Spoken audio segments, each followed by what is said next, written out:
Apat ang arestado sa mga operasyon kontra droga sa Quezon City. Isa sa kanila, tulak umano at nahuli pa habang gumagamit ng mamahaling uri ng marijuana. Nakatutok si Cesar Apolinario, exclusive. Isang linggo ring minanmanan ng mga otoridad ang umano'y tulak ng marijuana sa Barangay Bagbag, Quezon City na si Kevin Leasing alias Bricks. Lang konti naman yan. Nahuli pa ang pagpapakita ng mga tuyong dahon ng marijuana. Pati ang mas mahal na umano'y kush. Push to. Sa isa pang video, nahuli ang paggamit niya ng kush.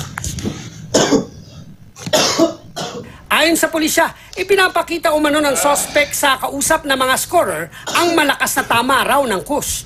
Nitong Miyerkules, natsempohan ng mga pulis ang grupo ni Leasing na naglalakad sa kalye sa Novaliches. Naamoy raw ng mga pulis ang usok ng marijuana kaya sinita ang sospek. Ang pagkakaalam namin, malaki yan sila kasi si Brick, umaakyat talaga yun ng Kalinga para kumuha ng marijuana.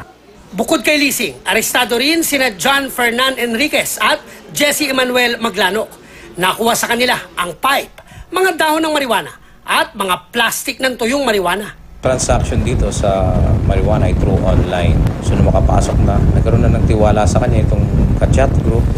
Yun nga, in-operate na ng ating STI. Sir, last year po, sir. Hindi, gumagamit lang po. Ikaw, Brad? Last month lang po. Wala kayo pinakikita eh. Bypass operation po ito. Kinabukasan, nahuli naman ang kagrupo nila na kapatid ng isa sa mga nahuling suspect.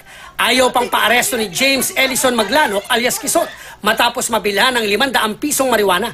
Kalaunay, umamin din ang suspect lalo't bukod sa nabiling marijuana ay na-recover pa sa kanya ang plastic container na may laman ding marijuana.